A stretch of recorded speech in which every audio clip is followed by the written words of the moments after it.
Assalamualaikum warahmatullahi wabarakatuh. Jumpa lagi dengan pembelajaran teks negosiasi.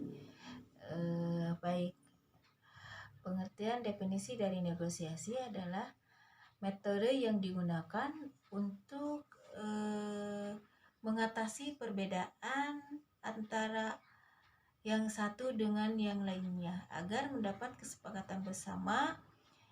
Biasanya juga disebut sebagai kompromi atau kesepakatan. Pada prinsipnya, tujuan negosiasi untuk mencapai hasil terbaik, adil atau demi keuntungan bersama, dan tetap menjaga hubungan baik antara pelaku negosiasi itu sendiri. Ya, seperti itu yang disebut dengan definisi dari negosiasi. Bagaimana dengan ciri negosiasi?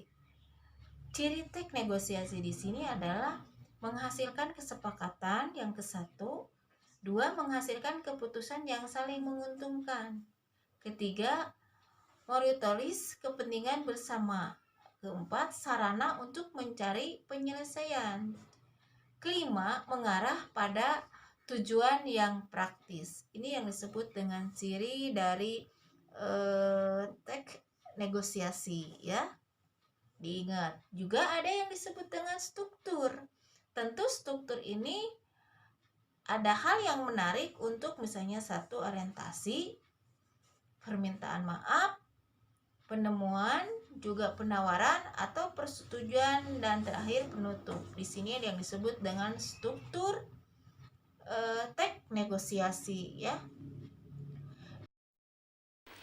Baik, tadi yang berhubungan dengan cara membuat teks negosiasi. Tentu cara di sini adalah ada yang berhubungan dengan persiapan dan perancangan. Ya, di situ ada cara membuat teks negosiasi. Juga yang kedua, menentukan pilihan-pilihan pihak-pihak yang berkaitan, bukan pilihan tapi pihak-pihak yang berkaitan, ya. Kegiatan negosiasi ini ditetapkan pihak yang berkaitan, misalnya teman tentang jual beli dan sebagainya. Jadi ada kedua belah pihak satu dengan yang lainnya, ya. Dalam menentukan pihak-pihak di sini ada dua orang atau kelompok ataupun juga kalau kerjasama berarti dalam bentuk yang banyak, ya, tentu orang banyak di sini. Yang ketiga, menentukan hal yang dinegosiasikan.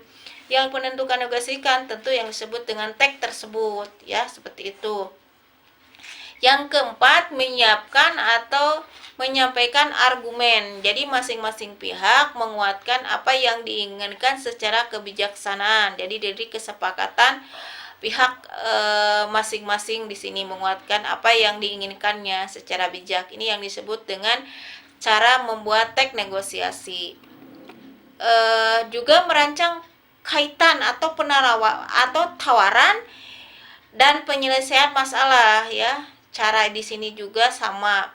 Terus yang keenam, menentukan penutup, ya. Tahapan di sini tetap terakhir dari penutup sebuah proses negosiasi. Yang ketujuh, menulis struktur teks negosiasinya, yaitu tadi langkah-langkah struktur yang akan digunakan ketika terjadi negosiasi. Yang kedelapan di sini mengembangkan kerangka menjadi sebuah teks, ya, yaitu yang menggunakan kerangka sini ada struktur,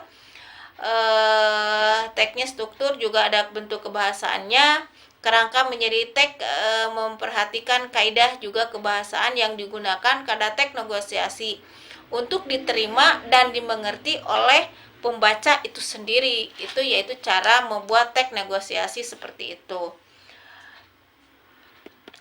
Nah, juga contoh negosiasi di sini ada, misalnya contoh negosiasi dilakukan seorang pembeli dan penjual, atau misalnya contoh penjual dan pembeli dengan orang lain. Banyak sekali penggunaan teks negosiasi yang menjadikan sumber lawan bicara, ya, dalam bentuk konteks penjualan ataupun bentuk yang lainnya, karena ini adalah menggunakan teknik atau cara yang berhubungan dengan teks negosiasi itu sendiri, ya. Nah, seperti itu. Contoh teks negosiasi di sini ada orientitas, pengajuan, penawaran, persetujuan atau penuntut tabdi, ya. Ini ada contohnya yang disebut di sini ada anak, ada bapak, Inilah contoh-contoh negosiasi, contoh-contoh dalam teks negosiasi. Nah, mungkin hanya itu saja yang saya dapat sampaikan. Sampai jumpa di pembelajaran yang akan datang. Terima kasih. Assalamualaikum warahmatullahi wabarakatuh.